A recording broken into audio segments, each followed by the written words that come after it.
بات کی تھی یہ ہم اپنے مسیحوں کو بھی بتانا چاہتے ہیں کہ ان کاموں میں نظر رکھے جن کا تعلق ان کی نجات سے ہے. بالکل میرے بھائی، میں ایک اور چیز بتانا چاہوں گا کہ ہم میں سے جتنے اپنے آپ کو سب مسیحی کہتے ہیں سارے بھی نہیں جا پائیں گے. کیوں؟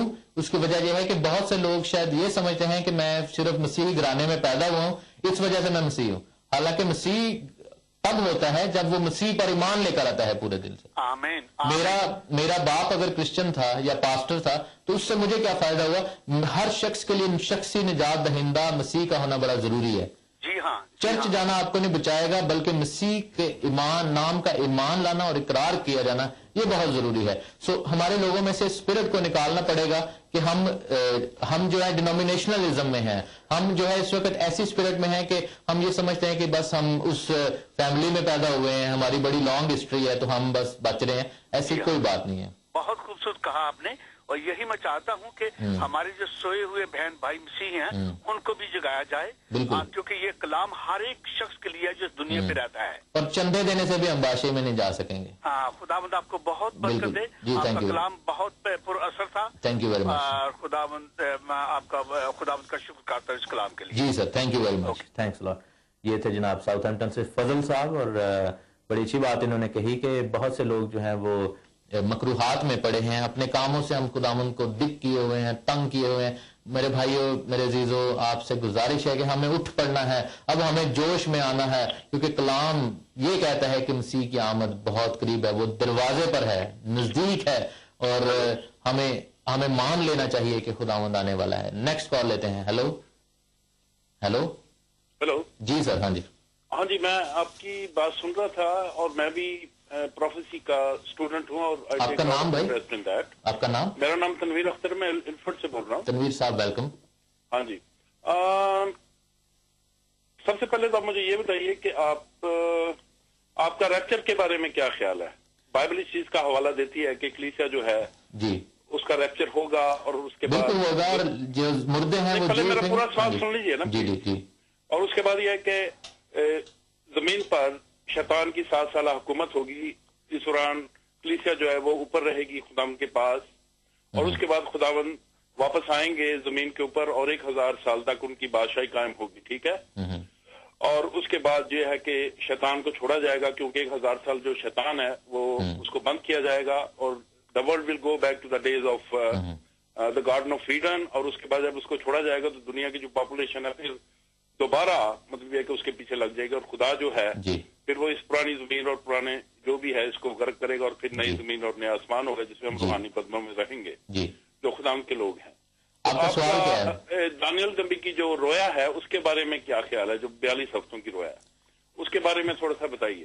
جی یہ thank you very much. Thanks allot for your question. یہ جو 42 ہفتوں کی رویا ہے یہ 3.5 سال جو کہ مصیبت کے 3.5 سال ہیں، جس میں مخالف مسیح جو ہے وہ اپنی اس قسم سے پھر جائے گا اور مصیبت کا آغاز کرے گا. یہ ان کا ذکر ہے. جہاں تک آپ نے بات کی ہے کہ 7 سال سے پہلے ریپچر کا ہونا، اس کو ہم کہتے ہیں پری ٹریبولیشن ریپچر. یہ ایک ایسی یہ تھیولوجی ہے یا ایک ایسا جو نظریہ ہے جو تقریباً 100-150 سال پرانا ہے. اس سے پہلے کوئی بھی اس چیز کے اوپر نہیں سوچتا تھا.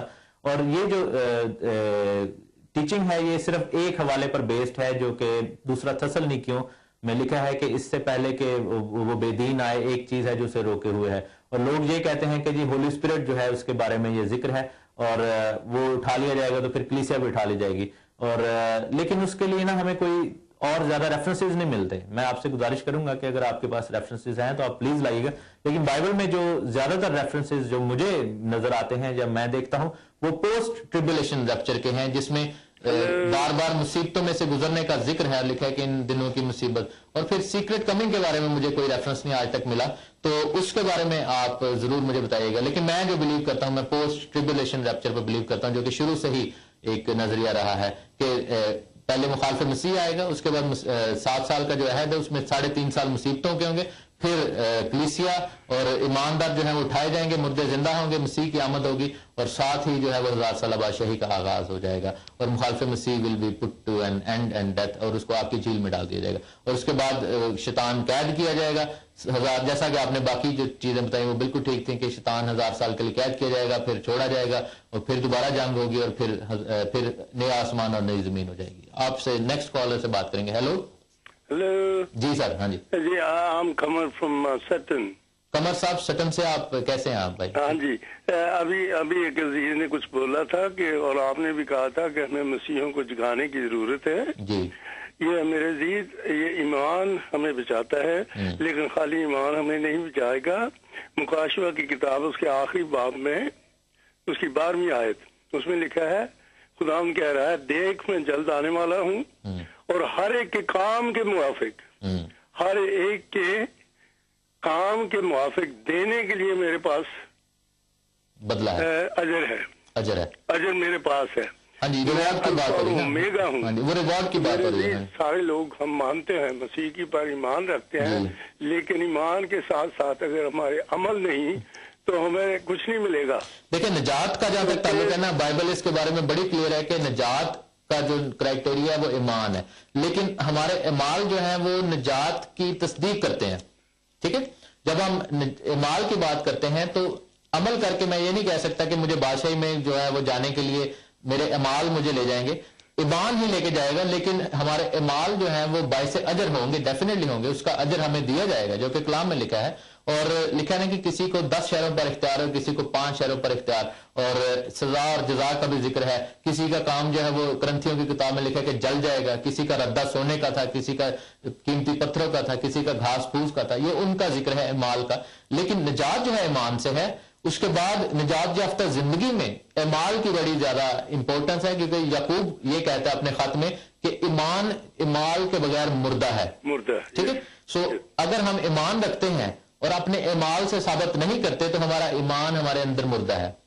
ठीक है, ये तो इट्स वेरी गुड जो आपने बात की है, लेकिन हम निजात का क्राइटेरिया ईमान नहीं बना सकते, क्योंकि खुदावन के कलाम ये नहीं सिखाता। निजात पाने के लिए ईमान जरूरी है, लेकिन निजात याफ्ता जिंदगी में ईमान को बरकरार रखना और साबित और जाहिर करना और मसीह के काम जो नजर आने वो हमारे अमाल से ही नजर आएंगे।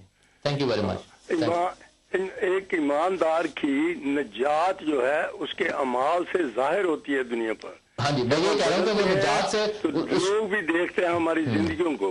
Thank you very much, thanks for your call, thank you very much. ये सटन से बात कर रहे थे, बात ठीक कर रहे थे, लेकिन मेरे ख्याल वो मिक्स हो गई। बात बिल्कुल ठीक है कि ईमान से ही निजात है, लेकिन अमाल जो है वो उस निजात को अपहोल्ड करके लोगों को दिखाते हैं। लिखा है ना कि तौबा के मुआफिक फल भी लाओ, तो वो फल जो है वो अमल से ही आएगा ना। तो जो रूह के फल भी हमारी जिंदगी में है, मोहब्बत, नेकी, परहेजगारी, ये सब अमाल ही है। मोहब्बत करना अमल है, ईमान नहीं है। नेकी करना अमल है, परहेजगारी करना अमल है, लेकिन उनको बगैर ईमान के कोई फायदा नहीं है। अगर हम नेकी परहेजगारी करते रहे लेकिन ईमान ना लाए तो ये तो फिर गैर कौमें भी तो कर रही है ना। वो भी तो अच्छे काम, बड़े बड़े नेक आदमी गैर कौमों में मौजूद हैं, लेकिन उनमें और फिर हम में क्या फर्क हुआ कि हम ईमान से निजात को हासिल किए हैं और उसके बाद हमारी जिंदगी में अमाल बहुत अहमियत रखते हैं।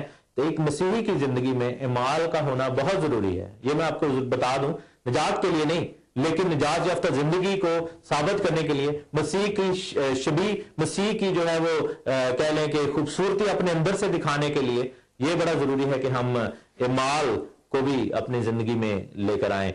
टाइम बहुत थोड़ा रह गया, मेरे पास बहुत से पॉइंट्स हैं जो कि मैं डिस्कस करना चाहता था और आपके साथ बातचीत होती रहेगी। नेक्स्ट ट्यूसडे मैं इसको कैरी ऑन करूंगा। बहुत से निशानात ऐसे हैं जो कि बताए जाने बड़े जरूरी हैं। मैं तनवीर साहब से गुजारिश करूंगा कि आप मुझे जरूर हवाले बताइएगा जो कि प्री ट्रिबुलेशन रैप्चर को उभारते हैं। मैं पर्सनली पोस्ट ट्रिबुलेशन रैप्चर पर बिलीव करता हूं। प्री ट्रिबुलेशन रैप्चर पर सिर्फ एक जो फिरका है जिसको पेंटिकॉस्टल्स हम कहते हैं वो ही बिलीव करते हैं, लेकिन सारे नहीं, बल्कि उनमें से भी बहुत से हैं जो कि पोस्ट ट्रिबुलेशन रैप्चर को बिलीव करते हैं। कुछ लोग मिड ट्रिबुलेशन रैप्चर को भी बिलीव करते हैं कि जी अमन के 3.5 साल में हम रहेंगे, लेकिन जैसी मुसीबतें होंगी ऊपर चले जाएंगे। तो मेरे भाई एक मैं आपसे सवाल करूंगा कि मुसीबतें कब कलीसिया ने नहीं उठाई? शुरू से आखिर तक मुसीबतें ही तो उठाते आए हैं, तो ऐसी कौन सी जो है वो बड़ी बात होगी कि अगर हम 3-3.5 साल की मुसीबतों में से और गुजर जाएंगे? اگر تو جو تیار ہیں جو کہ مصیبتوں میں سے گزرنے کے لیے، اگر وہ پری ٹربیولیشن ریپچر میں چلے بھی جاتے ہیں تو ان کے لیے بڑا اچھا ہے. لیکن اگر جو ذہن بنا کے جو بیٹھا ہے کہ میں مصیبتوں میں سے تو گزروں گا ہی نہیں، تو وہ مصیبت میں پڑ گیا تو وہ یہی ابھی تک سمجھے گا. پرابلم یہ ہے کہ وہ یہی سمجھتا رہے گا کہ ابھی تک مخالف مسیح نہیں ہے، اور وہ اس گمراہی میں جو ہے وہ نشان بھی چھاپ بھی لے سکتا ہے. تو میرے لیے ضروری